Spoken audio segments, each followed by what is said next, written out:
Hey, it's Greg here with MaritimeGardening.com, and lots of people have been asking me about the sand. What's your experience of the sand? What do you think of the sand? What do you think? So I guess it's been, I did this middle of May, so June, July. It's been about 2 months with the sand. And so I thought I'd do a short video just giving my reflections on that and what I think about it, as opposed to having wood chips. So if you're new to my channel, previously my garden, I have fixed beds where I do all my growing and I don't walk on them, and I have walking paths where I do my walking. And previously, since I began this garden, all the walking paths were mulched with wood chips to suppress weeds. And I like the wood chips in lots of different ways, but the reason I went away from the wood chips was twofold. One is that I had to bring them in every single year. It was a big production. I'd get a tree service to dump a whole bunch of them in the driveway, and then I'd have to spend a week of evenings wheelbarrowing down here, or blow an entire weekend doing it. I'm 47 over here, right? And the other main reason was the risk of ticks. We have ticks where I live, and where I live has become one of the areas where there's risk of Lyme disease. And black-legged tick is here. I've never had a black-legged tick on me, and thankfully no one in my family has had that either, but I have had ticks here, and one of my kids had a tick on her. So I had one of my podcasts, I had a tick scientist, Vet Lloyd from Mount Allison University in New Brunswick, Canada here, and I was asking her if there was a risk. I always thought that the wood chips would not repel ticks, but that they didn't like that environment. And certainly, as I understand it, full-grown ticks aren't really, they prefer blades of grass, right? When you go fishing and stuff like that, every time you walk through any sort of knee-high grass, you get ticks on your pants. But she said it's the really young juvenile ticks, the tiny ones, the size of a head of a pin. They attach to mice and moles and voles and things like that, which I have in my garden. And they're totally fine with that environment, wood chips, dead leaves, things like that. So the concern for the risk of that, especially for my children, also myself, since I spend a lot of time sort of kneeling and sitting in the garden, right, when you're working in a bed, I thought, why don't I just switch this over? Why don't I put sand down? There's another part of my property here where I was going to build a deck. And I got the idea, instead of building a deck, to just put 6x6 to surround the perimeter of the area where I wanted the deck, and to fill the whole thing with sand. And then just put a little wooden platform in the middle made of 2x6. So I did that years ago, and it's basically weedless. It's got about 5-6 inches deep of sand over the ground, and there's a couple corners where I get a little bit of weeds. I might spend 5 minutes weeding it a year, and it's a fairly large area. Let's say 15 by 25, right? It's just weedless. So I thought, well, I've got this sort of sand deck, and I also have, for those of you that have seen, I've got a garden in my driveway where I grow herbs, and that is actually mulched with sand. I wouldn't do that for a vegetable garden, but herbs, they really don't have, they're pretty rugged, and they don't really need too many inputs. So I thought maybe it makes sense to just shell out some money and get a little bit of help, because sand's really heavy, and put sand in the walking paths. That's where I am now, and it's been a couple months, and so I thought I'd give my reflections. So number one, in terms of the depth, I would say the sand here was 2 or 3 inches deep, maybe as light as 2 inches, maybe 3 inches in some places. And it's very possible that next spring I'll probably add a bit more. I mean, the good thing about sand is it doesn't keep going down, right? It's not going to break down, not in my lifetime. It's sand. It's rocks, basically, right? It'll become more fine, I suppose, gradually. But I think 2 or 3 inches isn't really enough. Certainly when I was finished spreading this out, I didn't want to do it anymore. I was exhausted. But I would say you need 4 or 5 inches to suppress weeds effectively. Do I get some weeds here? Yes.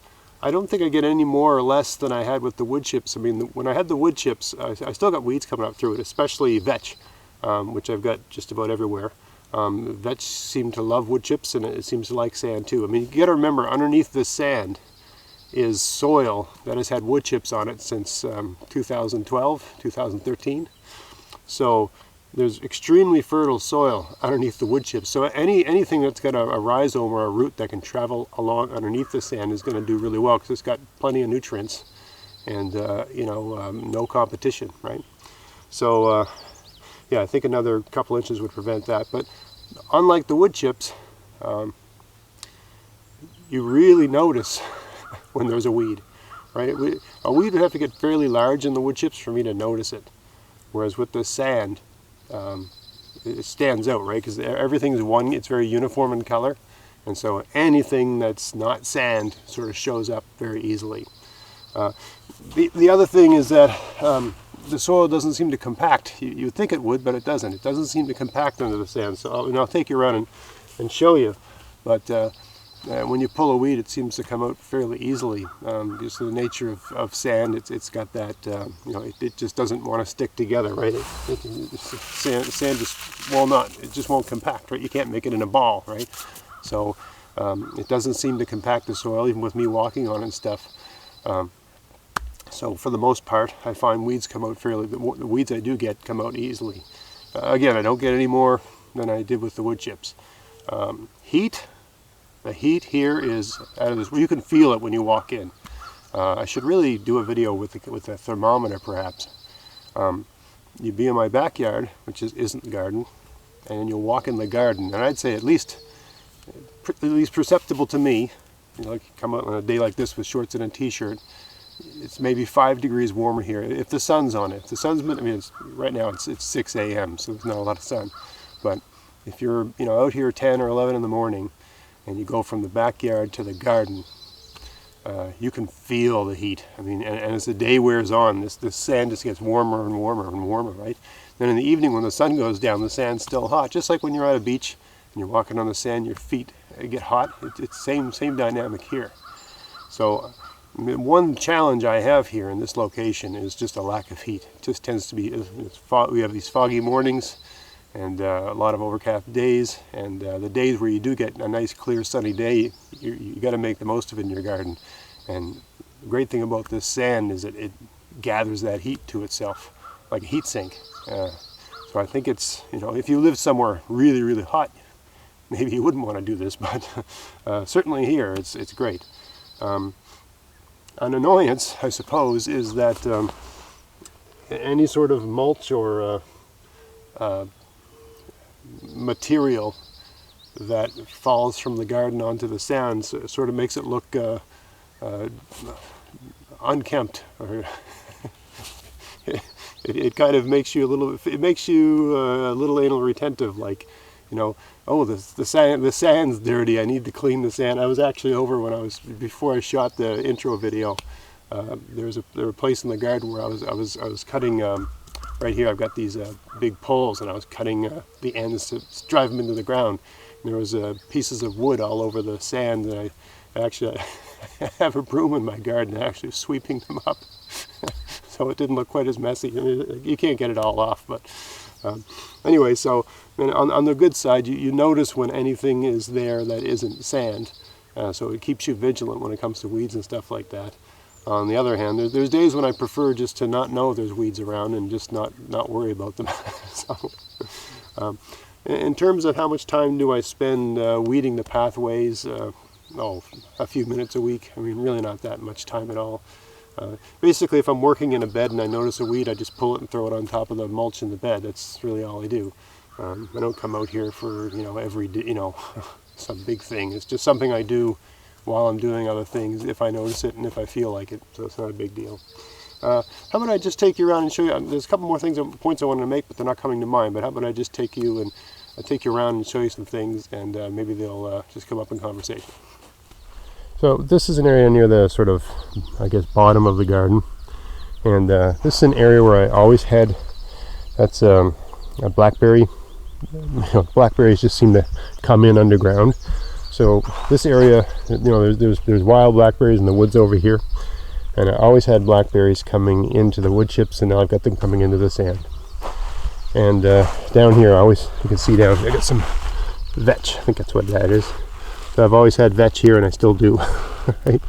So you know, maybe once a month, I'll come through here and just go to town on that and work on it. This area will always be a problem because it's not like there's a seed germinating in the sand. It's that they're coming, you know, from over here and popping up. So that's just an ongoing thing. It's always been the case, and nothing's changed. You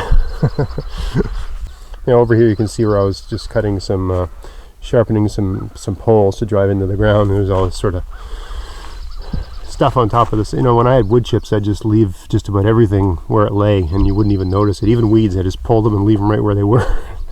You wouldn't even notice them, whereas everything sort of shows up here. And I'm not an anal retentive person by nature, but there's something about this. I feel compelled to tidy up, which is not certainly not my normal inclination. If you talk to Mrs. Maritime Gardening. So you got a few weeds here. Here's some sorrel growing, and you know, just give you a sense of it. Just comes out, roots and all, no problems, right? Again, I don't spend a lot of time doing that, but certainly, you know, we got the odd weed. Right here's some grass growing here. Right, see how easily that comes out. So that's the one good thing, is like the wood chips, it doesn't seem to compact. Now, a space like this, you can see it's the corners and edges where the weeds will come in. And that's always been the case, right? So, but you just know it just stands out so much more now. You're so much more aware of it. So you're, you know, I think previously I would let a lot of things go, and now I'm sort of inclined to stay on top of it. This area right here is the steepest decline in my garden. So this way is downhill. It's the steepest part. And people were concerned that my whole garden is on a slope. It slopes down that way. Right? It's hard to tell by this. It's a gradual slope, but that way is downhill. It's gradual. You know, maybe, I don't know, 10 degrees or something like that. Maybe not even that. Anyway, this is the steeper part of that. And I've had to repair it. You know, a couple times we had really heavy rains, and we get heavy rains here in the Maritimes. believe you me. So I mean, only twice since I laid this down in May, and we've had an incredible amount of rain since then. Have had to come out here with a rake and sort of, you know, it basically had a canyon form here. And I think that would be very easily fixed if I just you know, built a little, put a log across here, like a terrace, and then maybe put another one here, right, and then maybe another one here, like a step, right, just to slow down the velocity of the running water, slow everything down. I think that's all I need to do, and I mean, it's not that big a deal, but it would be, I think, maintenance free if I did that. I should have done that in design. It's a fall project. I don't really care right now. All I got to do is just move some of the sand back and put a log across there. And then there's one thing to trip on when you're out here in the dark. Out here outside the garden enclosure, I mean, I really should have put all of this sand in the main garden and just made it deeper. But I was really keen to have it out here so I could see animal tracks and things like that, because I get deer and things. You know, I come out here in the morning, I can see what was walking around my garden, right? There's deer walking around here all the time, and they seem to leave all this stuff alone. Things are the things I have out here: potatoes, squashes, onions, things like that. Anyway, this edge here is just gonna, you know, I mean, all these grasses and weeds are gonna find their way in.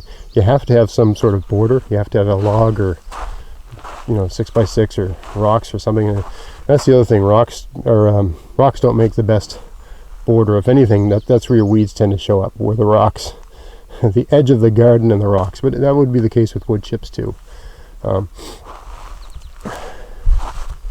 See this little edge here. I mean, the weeds are just going to find their way in.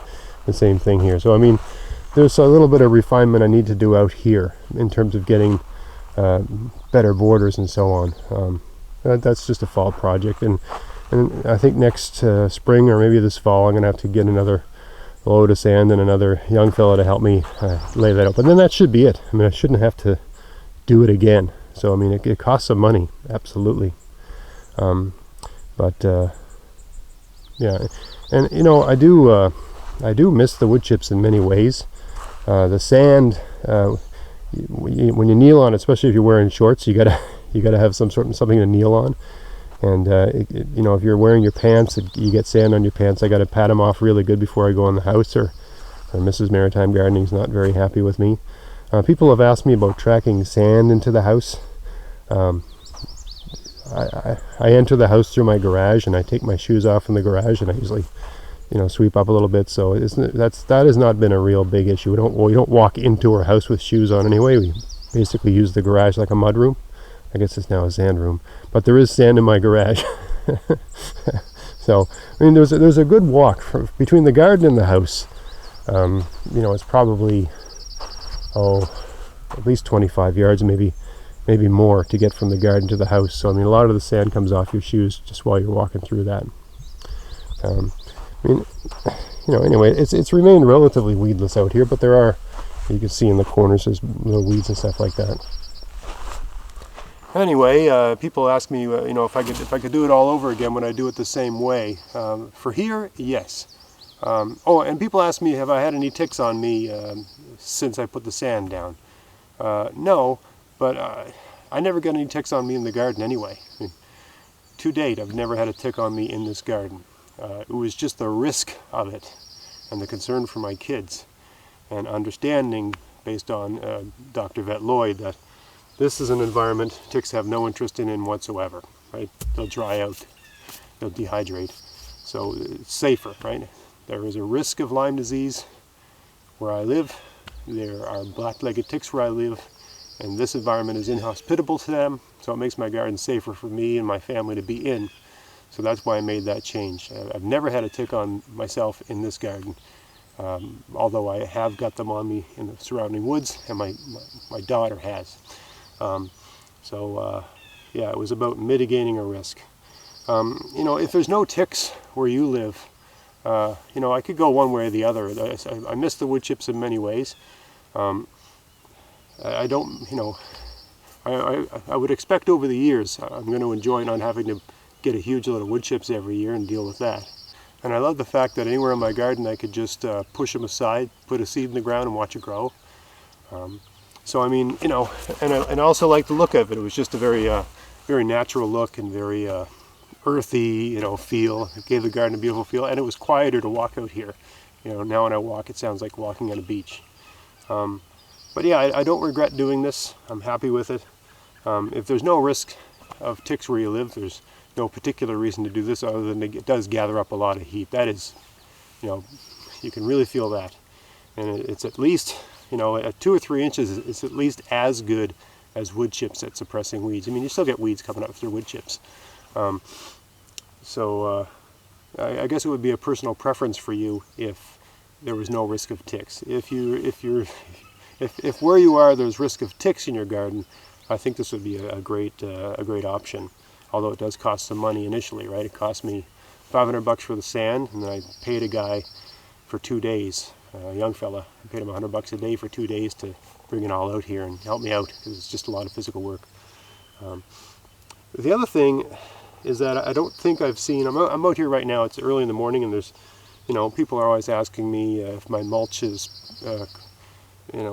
propagate slugs and snails. I get slugs and snails everywhere here, but I've never seen them on the sand, right? So, I mean, I've got them in my garden beds, but I don't think they have anything to do with this environment. So I'm almost like every garden bed is like an island, and I don't think the slugs, really think much of crawling across this sand.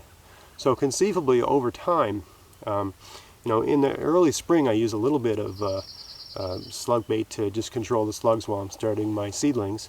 But I also have a lot of different birds that come in and prey on them, and other things that prey on them. Moles and garter snakes and things like that, toads. At one of my garden there's actually a toad that basically lives in the garden. Every morning, I'll have to get this on camera, every morning if I tap a certain rock in the garden, this toad jumps out of the garden. So I'd have to think that over time those populations will go down, and maybe less. I mean, basically the slugs move in from the surrounding wilderness, but maybe this creates some sort of barrier to prevent that. I don't know. I mean, I still have them in my garden. They're everywhere. When the plants are this size, it doesn't seem to be a problem. I haven't used slug bait in a month, right, or more, right? I only use a little bit when the plants are getting started. Once they're up and the garden's this size, it's really no need to use anything other than a bit of BTK if I notice the small white, that what it's called, cabbage moths or whatever. They start to become a problem. But even that hasn't been much of a problem. I've only noticed a couple flying around so far this year, and it hasn't been a problem. Anyway, getting off on tangents here. Overall impression of a sand, I like it. I like the way it looks. I like the heat. The garden likes the heat. It's pretty weedless. At least as weedless as the wood chips, and the benefit is that you don't have to keep adding it every year. It won't keep, the wood chips would basically continually break down, whereas this is just going to stay, right? So conceivably, if you have enough on, it's a one-time deal, and your garden just tends to itself. And we've had some really heavy rains since I put this down, and there's only been twice where, in the part of the garden where there's a bit of an angle, it sort of created a canyon, but it only took 10 minutes to mend that. If your garden's flat, it's not even an issue, and you can build little terraces that sort that out. So anyway, I got to go have some breakfast. My wife's giving me a sign there, so hope you found this video interesting, and if you're contemplating sand for ticks, I would definitely go that route. It costs a bit of money, but I think it's worth it. If you enjoyed this video, please like, share, subscribe. Check out my podcast, maritimegardening.com. And until next time, get out there, get at it, have fun in your garden. Thanks for watching.